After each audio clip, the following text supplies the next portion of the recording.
Friends, NEET exam news में आपका स्वागत है। दोस्तों, आज आपको पता था कि कल जब नीट का रिज़ल्ट जारी हुआ था, उस पे स्टूडेंट्स ने काफ़ी आक्रोश ज़ाहिर किया था और काफ़ी बच्चों के 60 प्लस बच्चों के 720 आउट ऑफ 720 हुए।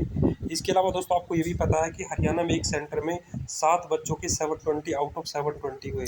तो इस चीज़ को सोशल मीडिया के सभी यूट्यूब चैनल पे हाईलाइट किया गया और उसका जस्टिफिकेशन मांगा गया। तो उस पे दोस्तों एनटीए ने अपना जस्टिफिकेशन जारी किया। तो जो पहला जस्टिफिकेशन एनटीए ने जारी किया, उसका एक नोटिस निकाला था जिसमें उन्होंने ये बोला था कि जिन बच्चों के 718 और 719 नंबर आए हैं, वो बच्चों को बोनस मार्क्स दिए गए हैं। तो बच्चों ने ये पूछा कि ये बोनस मार्क्स का क्राइटेरिया क्या है, तो उन्होंने बताया कि ये उन बच्चों के बोनस मार्क्स है जो बच्चों के एग्ज़ाम पेपर टाइम पे नहीं दिया गया था, उनको बोनस मार्क्स दिया गया है। तो दोस्तों इस चीज़ को लेके एनटीए ने जबकि ये नहीं बताया कि उसका क्या है कि किस कितने मिनट लेट पे क्या बोनस मार्क्स का क्राइटेरिया रखा है। तो इस चीज़ को लेके बच्चों ने हाई कोर्ट में रिट पेटिशन डाल दी है कि ऐसा कोई नीट का रूल नहीं होता और री नीट एग्ज़ाम के लिए दोबारा से पेटिशन बोली है कि जो नीट का एग्ज़ाम है वो दोबारा से होना चाहिए। दूसरी बात दोस्तों, मैं आपसे बात करता हूँ कि इससे फिर क्या-क्या चीज़ें हुई, क्या-क्या इम्पैक्ट हुए, मैं आपसे डिस्कस करने वाला हूँ। जैसे कि मैंने बताया कि हरियाणा में 7 स्टूडेंट्स थे, सेम एग्ज़ाम सेंटर पे 720 आउट ऑफ 720। और जिन बच्चों की अगर आप कोचिंग इंस्टीट्यूट की जो आंसर की है उसमें मार्क्स देखोगे, तो कभी भी उनके 0.5% से भी ज़्यादा नहीं आते थे। तो इस चीज़ के लेके बच्चों ने उनके हाई कोर्ट में रिट पिटीशन डाल दी और जल्दी ही एनटीए की किसी तरफ से आपको रिस्पॉन्स मिलने वाला है, क्योंकि एनटीए ने अपनी साफ सफाई दे दी थी कि ऐसा उन्होंने कुछ भी नहीं किया। बट इन सेंटर पे ऐसा क्यों हुआ कि 8 बच्चों के 720 आउट ऑफ 720 यहाँ पे आए। उसके साथ साथ 67 बच्चे ऑल ओवर इंडिया में ऐसे मिले हैं जिनकी 720 में से 720 आए।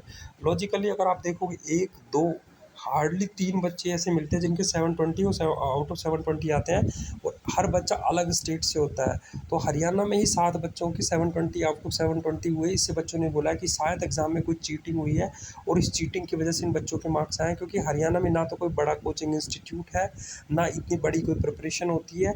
और दूसरी चीज़ क्या है कि जो बच्चों के 720 आउट ऑफ 720 आए हैं, वो अपने कोचिंग इंस्टीट्यूट के एग्ज़ाम में 50% भी स्कोर नहीं कर पा रहे थे।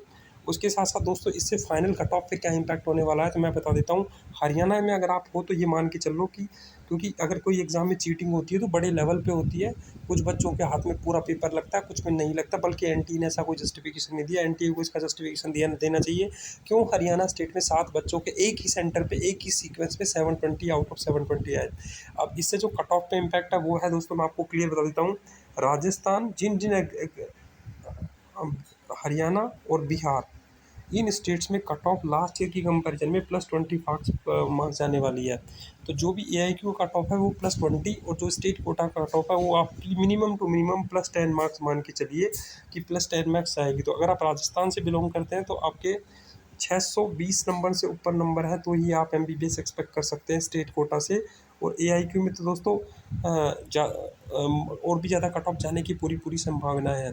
तो इस चीज़ को लेके एनटी के जो जस्टिफिकेशन आ रहे हैं वो बिल्कुल वेग जस्टिफिकेशन आ रही हैं। और अभी बच्चों ने हाई कोर्ट में रिट पिटीशन डाल दिया है। उन 7 बच्चों का नाम भी दिया गया है कि उनका पूरा जस्ट वेरिफिकेशन होना चाहिए। उसके साथ साथ जिन जिन कोचिंग इंस्टीट्यूट में पढ़ते थे उसमें उनका क्या क्राइटेरिया है। और दूसरा, उसमें ये भी बोला गया है कि जिस बार जो पेपर आया था उसमें 718 719 का जो ग्रेस मार्क्स है, इसका कोई क्राइटेरिया नहीं था। तो हाउ कैन यू गिव 718 बच्चों को, तो उसका कोई ना एनटीए में ऐसा कोई रूल डिफाइन है। अगर उन बच्चों को लेट दिया था तो उनको लेट आंसर की लेनी चाहिए थी, उससे ये कोई फैसला बनता नहीं है। तो इन सब चीज़ों को ला के बच्चों ने फ्रेश रिट पिटीशन दी है। जो पहले की सारी रिट पिटीशन थी वो हाई कोर्ट में रिजेक्ट हो चुकी है, तो अब नई रिट पिटीशन आ चुकी हैं। और जल्दी एनटीए से का इसको रिस्पॉन्स आएगा। एनटीए चाह रहा है कि इसकी जल्दी सी काउंसलिंग होगी, इस चीज़ को ख़त्म किया जाए।